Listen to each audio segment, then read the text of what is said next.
berapa ya? Hah? Kegiatan berapa ya dasar pendidikan? 1.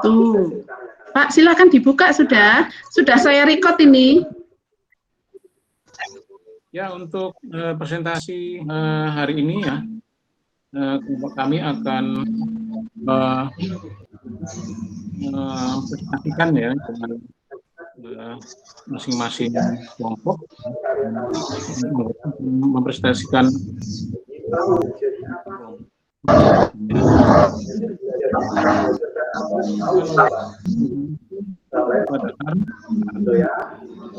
Suaranya kurang keras, Pak. kurang keras. Suaranya nggak masuk. Gimana? Ya, jadi harus dipakai. Itu ya. Halo? Ya, silakan Pak Kris. Kalau Kiara ya Kiara, sampai Baik ya. Ya. Untuk ya, menurut Gajah Dewantoro bahwa pendidikan itu pengajaran dan pendidikan itu harus selaras dengan kehidupan dan kehidupan bangsa dan tanah air untuk memajukan budi pekerti, pikiran dan jasmani anak.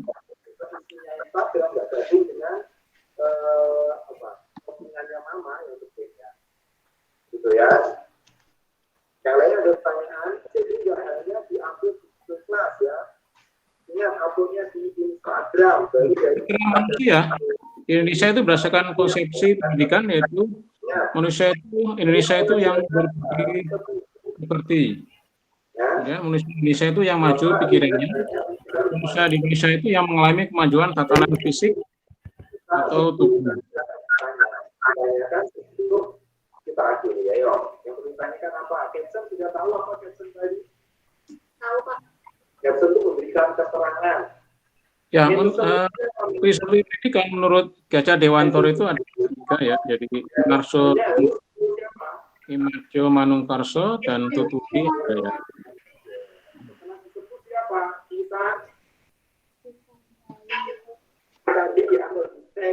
Nah, tujuan pendidikan menurut undang-undang ya, dalam Undang-Undang Nomor 20 Tahun 2003 tentang Sistem Pendidikan Nasional pasal adalah mengembangkan potensi agar menjadi manusia yang beriman kepada kuliah, ilmu, cakap, dengan yang demokratis serta berjawab.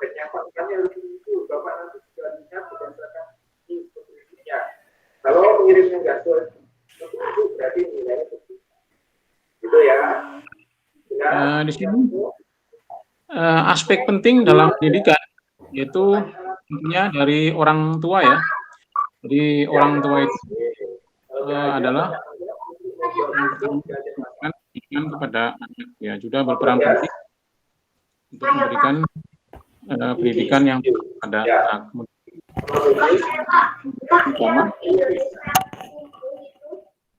Kemudian seni budaya, pendidikan karakter, jadi untuk membentuk watak seseorang ya dari anak ya menjadi yang berkarakter. Yang belum masyarakat dan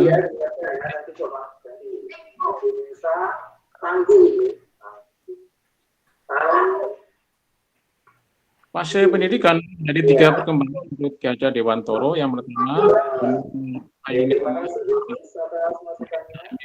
Hayuning Pangso dan Hayuning Pawono.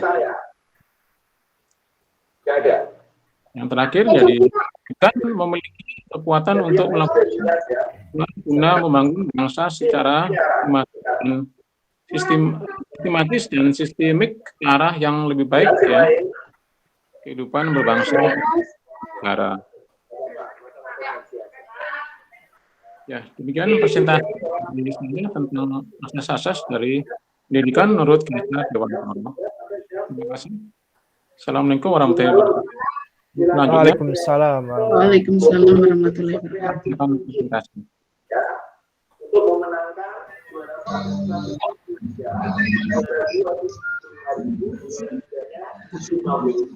Baik, terima kasih Pak Kris atas presentasinya. Kemudian silahkan dilanjutkan Pak Nawan untuk mempresentasikan materi tentang kerangka kurikulum. Monggo Pak Nawan.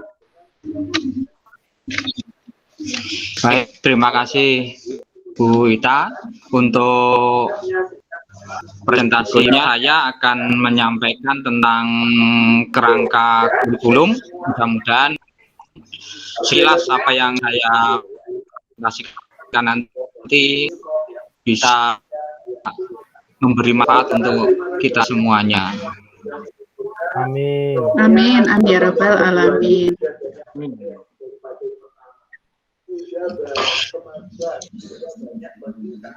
Apa sudah muncul untuk share screen saya? Belum Pak.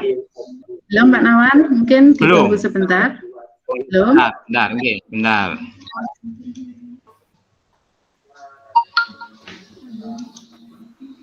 Sampun nggih? Belum. Nah, sudah. Ya. Oke. Oh, ini ya. Sudah. Baik, untuk kerangka kurikulum di sini seperti yang kita ketahui, peranan kurikulum di sekolah penggerak itu sangat penting sekali. Karena kurikulum itu mempunyai peran yang sangat sebagai pedoman dalam pelaksanaan proses pembelajaran. Karena kurikulum sendiri menyangkut perangkat mata pelajaran, terus program pendidikan yang diberikan oleh suatu lembaga penyelenggara pendidikan yang berisi tentang rancangan pembelajaran yang akan diberikan kepada peserta dalam satu periode pendidikan di satuan pendidikan. Karena pentingnya kurikulum, maka dalam pelaksanaan kurikulum di sekolah penggerak perlu sekali yang namanya peranan pemangku kepentingan. Itu pemangku kepentingan di sini ada pengawas sekolah, terus kemudian kepala sekolah, wakasek kurikulum, terus kemudian guru itu sendiri sebagai pelaksana dari kurikulum, serta dunia industri yang nanti akan menyerap para peserta didik hasil dari pelaksanaan kurikulum. Sehingga pemangku kepentingan di sini itu diartikan sebagai kelompok atau individu yang tujuannya adalah mempengaruhi atau dipengaruhi oleh capaian atau tujuan dari kurikulum sekolah penggerak tersebut. Dalam penerapan kurikulum sekolah penggerak, perlunya keseimbangan peranan di antara pemangku kepentingan itu. Kenapa? Karena kurikulum adalah jembatan antara proses pembelajaran yang ada di satuan pendidikan dengan kebutuhan dunia industri. Ya, tujuan dari kurikulum adalah mempersiapkan peserta didik itu bisa siap dalam kehidupan nyata sebagai anggota masyarakat nantinya ataupun terserap di dunia industri sesuai dengan kebutuhan dunia industri tersebut. Pembaruan pembelajaran sekolah penggerak pusat meneruskan proses peningkatan kualitas pembelajaran yang diinisiasi oleh kurikulum sebelumnya, yaitu basis kompetensi, yaitu pengetahuan, keterampilan dirangkaikan sebagai satu kesatuan proses yang berkelanjutan hingga membangun kompetensi yang utuh dinyatakan sebagai capaian pembelajaran. Kemudian di kurikulum sekolah penggerak, capaian pembelajaran itu disusun dalam fase-fase atau 2 tahun per fase. Keuntungannya di sini adalah peserta didik bisa belajar sesuai dengan fase belajarnya. Dan untuk SMK yang kelas 10 sebagai sasaran dari kurikulum sekolah penggerak ini nanti masuk dalam fase E. Terus kemudian muatan atau konten itu akan disesuaikan juga dengan fase yang akan ditempuh oleh peserta didik. Sehingga peserta didik memiliki waktu yang memadai untuk menguasai kompetensi yang ditargetkan.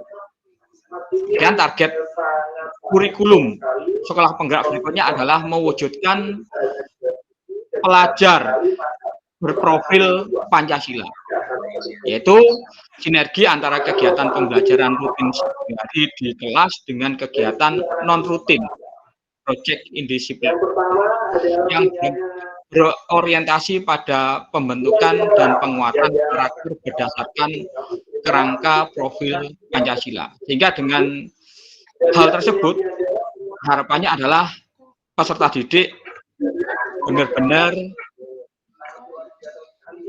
bisa memperoleh sesuatu yang bermanfaat untuk nantinya. Untuk berikutnya, untuk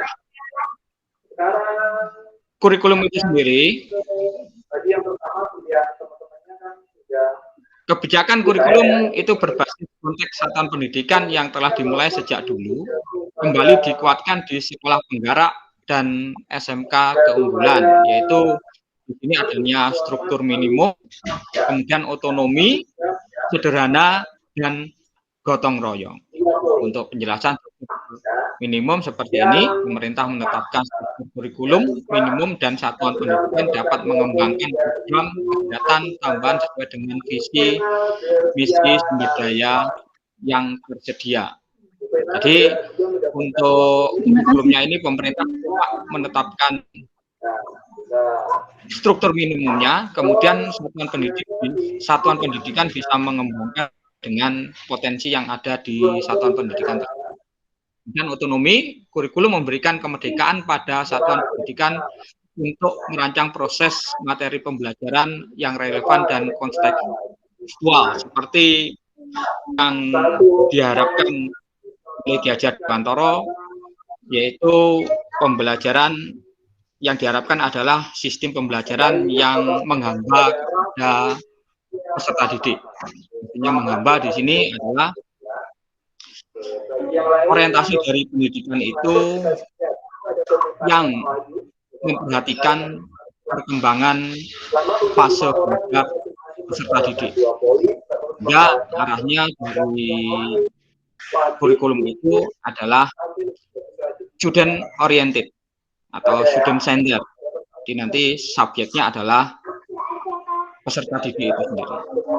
Tentunya di otonomi ini pemerintah menyediakan buku teks dan perangkat ajar dan membantu guru yang membutuhkan bantuan dalam merancang pembelajaran.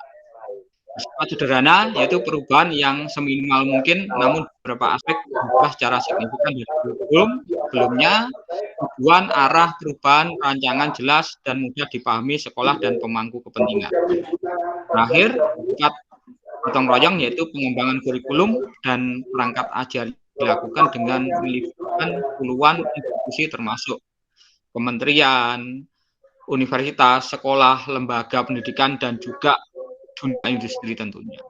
Itu saja kerangka kurikulum yang saya presentasikan sore ini. Terima kasih, saya kembalikan ke Bu Dwi Putranti. Terima kasih. Baik, terima kasih Pak Mawan atas presentasi materi tentang kerangka kurikulum, memberi kami inspirasi tentang kurikulum baru sekolah penggerak ini. Selanjutnya materi dilanjutkan oleh Bapak Adi Bintoro. Monggo dipersilakan kepada Bapak Adi Bintoro. Oke, terima kasih kepada Bu Dwi Putranti yang telah memberikan waktu kepada saya untuk menyampaikan tentang capaian pembelajaran dalam kurikulum sekolah penggerak. Tapi sebelum kita melanjutkan pembelajaran kita atau presentasi saya yakin Pak Krisnanto, Pak Nawan, dan Bu Dwi Putranti ini mulai ngantuk ya. Jadi supaya tidak ngantuk, kita refreshing dulu lah. Jadi melemaskan otot-otot kita ya. Oke, mana Pak Kris kok nggak kelihatan ya? Yes, Halo setuju. Pak Kris. Oke, ayo kita main tebak Siap. main game ya. Pak Kris, mana Pak Kris? Mana? Nggak ada ya. Oke, Pak Kris. Pak Kris saya tunggu ya. Nanti mukanya silakan nongol ya. Oke. Kita main tebak-tebakan. Yang tebak-tebakan game pertama. Pak Kris, halo Pak Kris. Selamat Halo datang. Pak Bin. Oke, kita main melemaskan otot-otot ya Pak Kris ya. Iya Pak Bin. Baik, sekarang kita main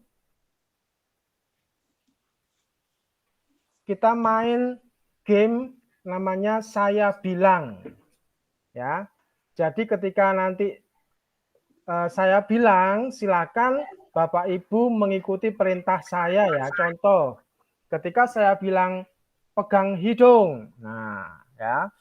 Pegang telinga. Nah, kita dengan semuanya megang telinga. Pegang bibir. Nah, pegang mata. Pegang kepala ya.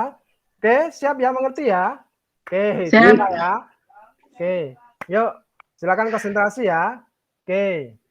Saya bilang pegang mata. Oke, pinter semuanya. Saya bilang pegang hidung.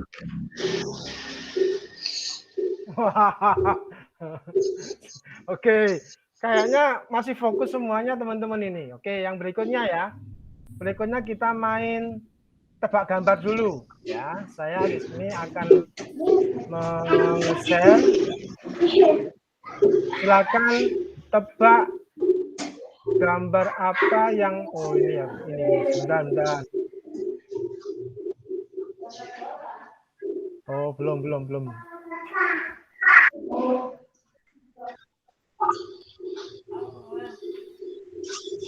Bentar, kok nggak bisa ya? Cancel dulu, oke. Bentar.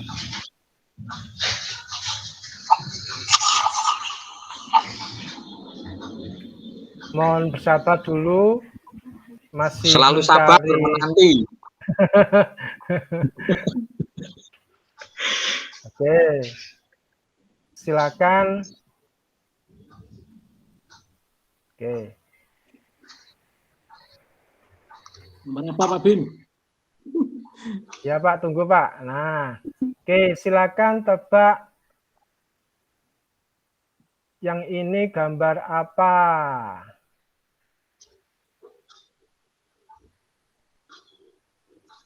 Oke, sudah muncul Bapak Ibu? Belum. Oh, belum. Sebelum saya pencet nih. Oh, sudah Pak. Oh, sudah ya? Kok tak stop? Keluar lagi. Oh, temennya. Bentar.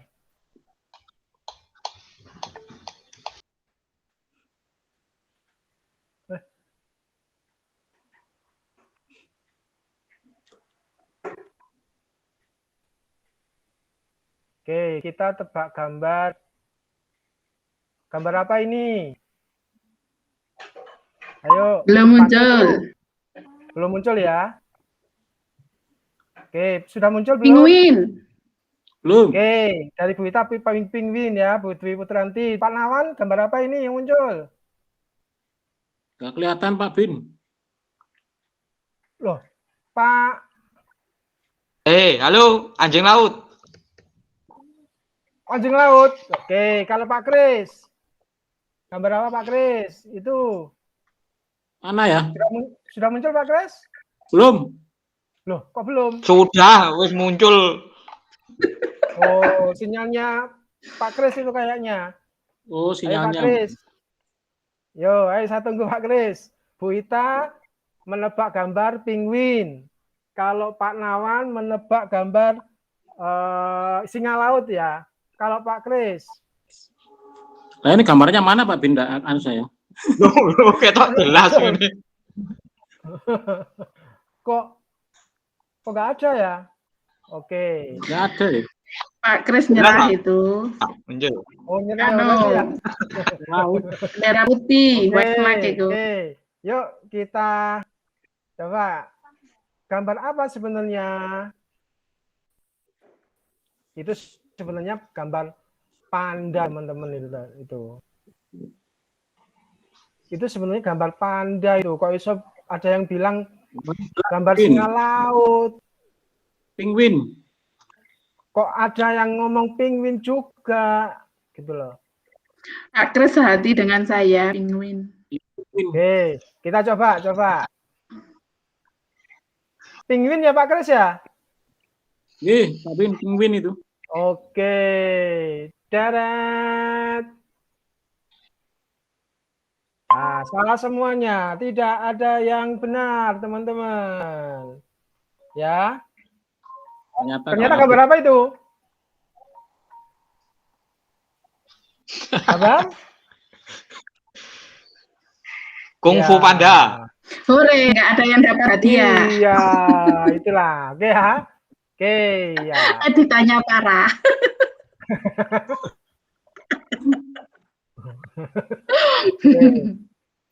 Baik, kita akan melanjutkan materi tentang capaian pembelajaran. Mungkin masih ingat yang terjadi di kurikulum bisa. Di kurikulum K13 kemarin, yaitu tentang KIKD. Sedangkan di kurikulum sekolah penggerak kita untuk yang kali ini itu adalah kurikulum sekolah penggerak. Jadi KIKD pada kurikulum sekarang itu sudah dilebur, sudah tidak ada ya teman-teman ya Bapak Ibu ya. Jadi namanya berubah menjadi capaian pembelajaran. Jadi mohon maaf kalau saya nanti salah, mohon dikoreksi. Saya nanti akan membuka tanya jawab ya. Oke, jadi capaian pembelajaran ini dalam kurikulum sekolah penggerak ini terdapat sekitar sampai fase ya, fase E. Oke, sebentar teman-teman.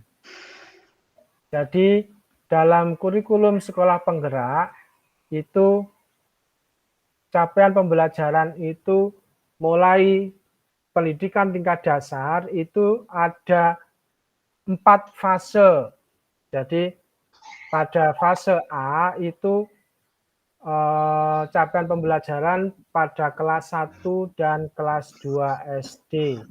Sedangkan terdiri dari elemen, jadi ada fase, ada elemen istilahnya di kurikulum sekolah penggerak. Elemennya tiap fase itu punya elemen menyimak berbicara, membaca, memirsa,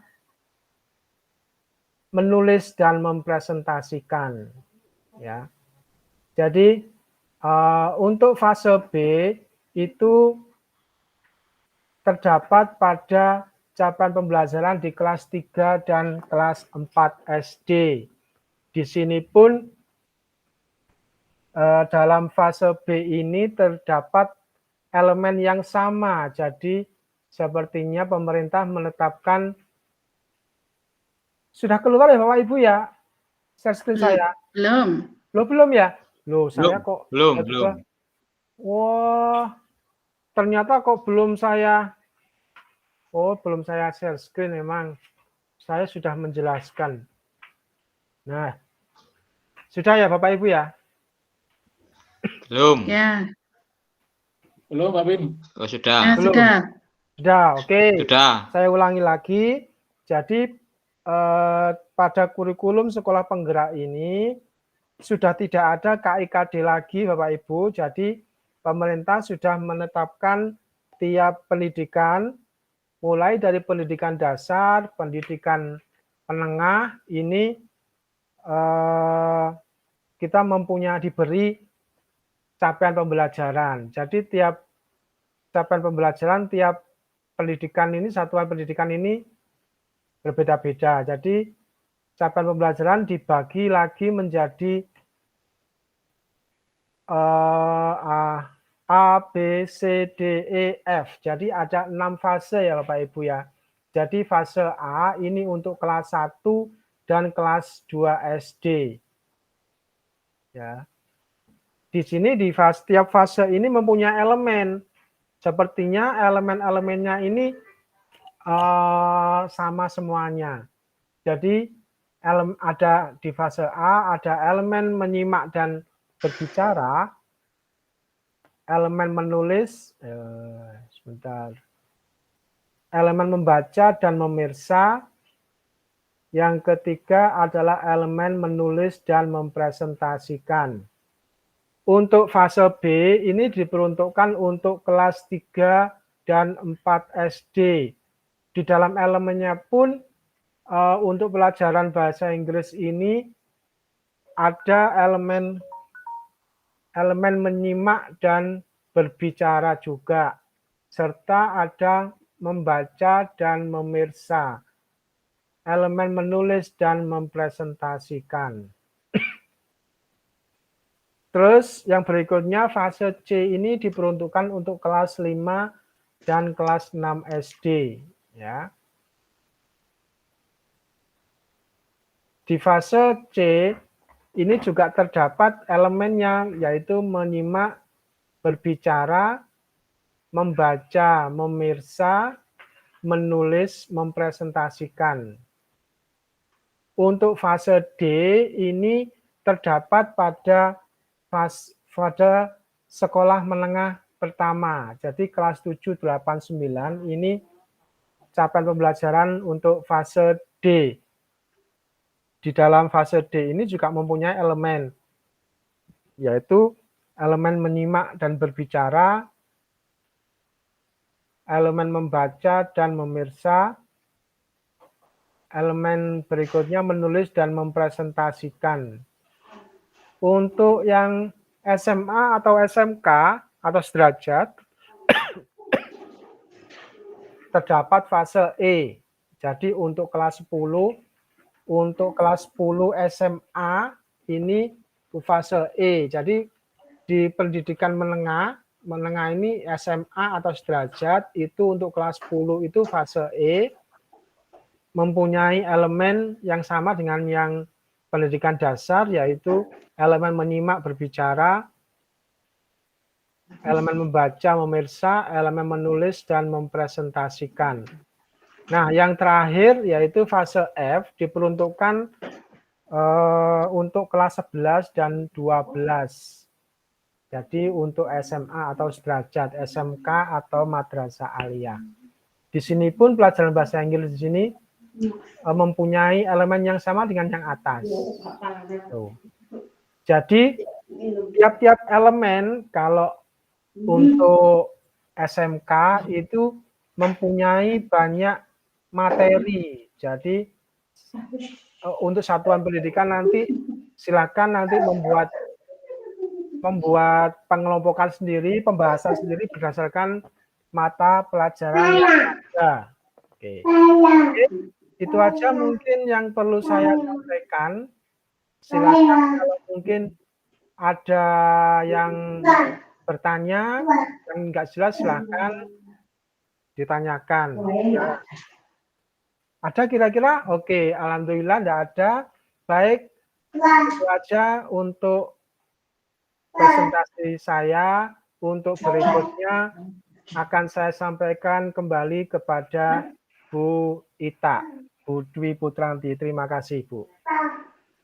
Baik, terima kasih Pak Bin atas presentasinya tentang capaian pembelajaran, membuat kami lebih memahami apa itu capaian pembelajaran untuk pelajaran bahasa Inggris.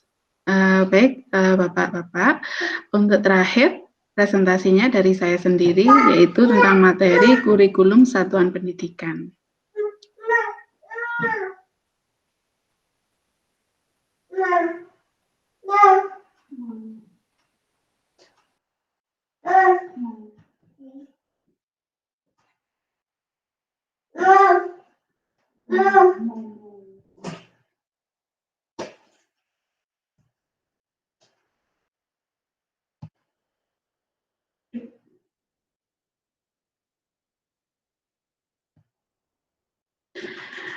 Baik, Bapak-Bapak, untuk kali ini saya akan membahas tentang prinsip pengembangan kurikulum operasional di satuan pendidikan masing-masing.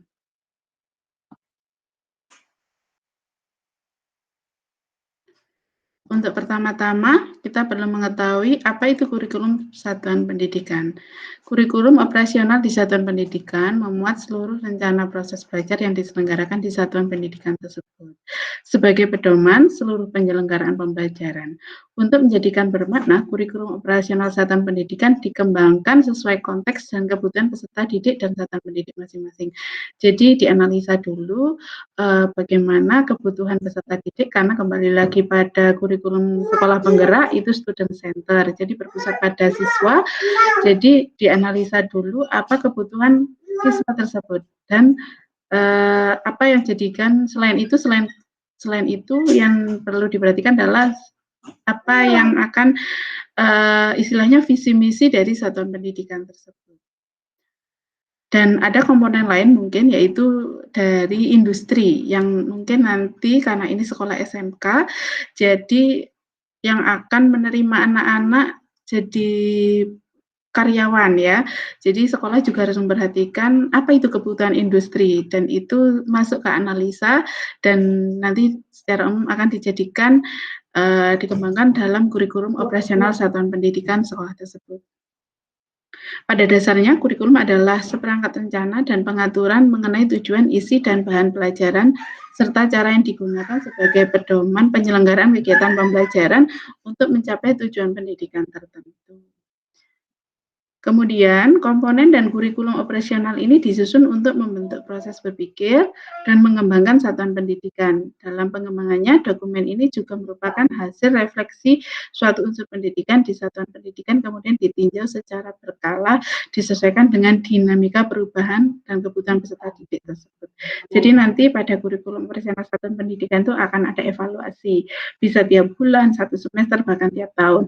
Melihat perkembangannya dilihat dari dinamika perubahan dan kebutuhan peserta didik pada sekolah tersebut. Kemudian yang perlu diperhatikan adalah prinsip-prinsip pengembangan kurikulum operasional di satuan pendidikan. Yang jelas pasti yang pertama harus berpusat pada peserta didik. Pembelajaran harus memenuhi potensi, kebutuhan, perkembangan, dan tahapan belajar, serta kepentingan peserta didik. Profil pelajar Pancasila selalu menjadi rujukan pada semua tahapan dalam penyusunan kurikulum operasional sekolah. Yang kedua adalah kontekstual, yaitu menunjukkan kekhasan dan sesuai dengan karakteristik satuan pendidikan, konteks sosial budaya dan lingkungan, serta dunia kerja dan industri.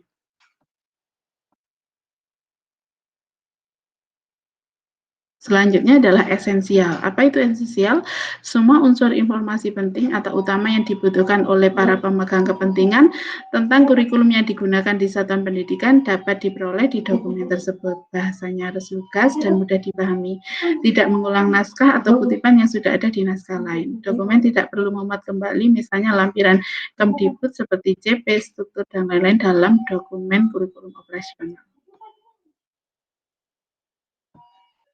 Keempat, akuntabel, dapat dipertanggungjawabkan karena berbasis data dan aktual. Kemudian, melibatkan berbagai pemangku kepentingan. Pengembangan kurikulum satuan pendidikan melibatkan komite satuan pendidikan dan berbagai pemangku kepentingan, antara lain orang tua, organisasi, berbagai sentra, serta industri dan dunia kerja untuk SMK. Di bawah koordinasi dan supervisi Dinas Pendidikan atau kantor kementerian yang menyelenggarakan urusan pemerintah di bidang agama sesuai dengan kewenangannya. Kemudian yang jelas harus berprinsip ada profil pelajar Pancasila pada setiap kurikulum operasional satuan pendidikan. Apa aja itu profil pelajar Pancasila? Yang pertama, beriman dan bertakwa pada Tuhan Yang Maha Esa sesuai ajaran agama yang dianut oleh tiap-tiap siswa. Kemudian berkebinekaan yang global karena dunia semakin mengglobal dan otomatis akan sangat sekali beraneka ragam dan itu harus istilahnya ditumbuhkan kepada anak-anak, menghormati tentang perbedaan yang ada. Kemudian kemampuan untuk bergotong royong, selanjutnya adalah mandiri, kemampuan bernalar kritis, dan pastinya karena persaingan semakin keras, maka diharapkan bahwa salah satu profil pelajar Pancasila adalah kreatif.